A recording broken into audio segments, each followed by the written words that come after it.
Most legends in the watch world begin quietly. Soft whispers in collector forums, grainy photos, and rumors exchanged at late-night auctions. But this story begins with a locked drawer, a missing engineer, and a prototype Rolex so mysterious that even the brand's own archives pretend it doesn't exist. The watch surfaced by accident. It wasn't found in a collector's vault or a dealer's safe. Instead, it sat forgotten inside a dusty metal drawer in the basement of a retired Rolex technician's home in Geneva.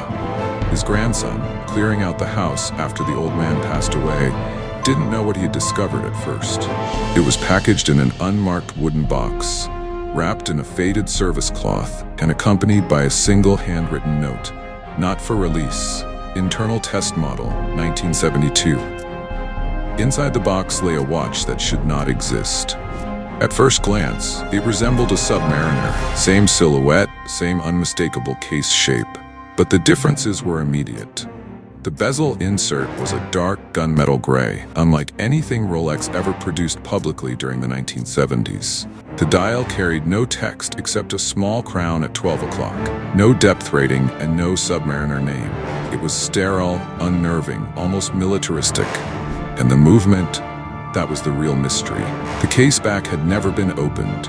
No tool marks, no scratches. Completely untouched.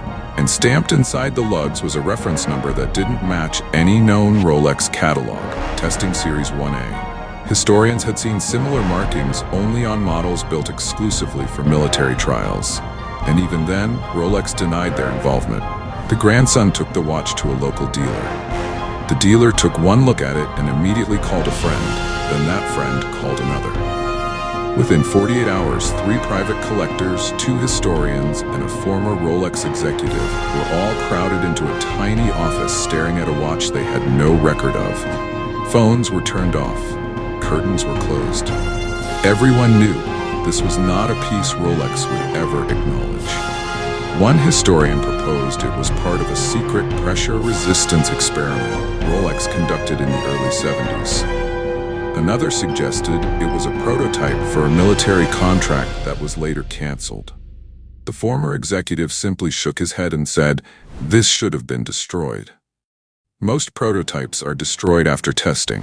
A few slip into the wrong hands and reappear decades later.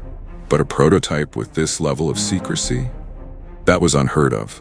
Things became even stranger when they finally opened the case back.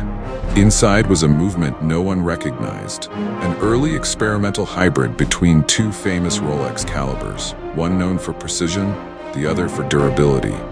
The bridges were hand-engraved with internal codes, not decorative, purely functional. The gear train had a design element that Rolex would not publicly implement until nearly 30 years later. Someone whispered, "This is a time capsule." But the most chilling part wasn't the movement. It was the scratch marks inside the caseback. Small, deliberate, almost like initials. The technician who originally handled it had carved a tiny message. "Project canceled. Do not return." Why would a Rolex engineer hide a prototype instead of returning it to the company for destruction? Was he protecting it? Did he believe the watch represented something historically important? Or was he afraid it would simply disappear forever inside corporate secrecy? Collectors begged the grandson to sell it. One offered enough money to buy a house. Another promised future profits many times larger. But the grandson refused. Something about the handwritten note, the hidden message inside the caseback, and the decades-long silence made him feel the watch wasn't just metal and gears. It was a story Rolex never wanted told.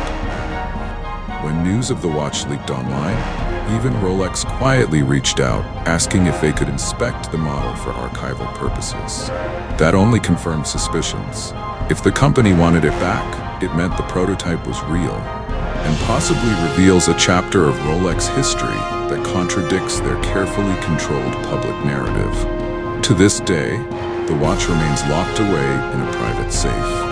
The grandson claims he receives offers every month, some coming from anonymous buyers who refuse to reveal their identities. He has declined every single one.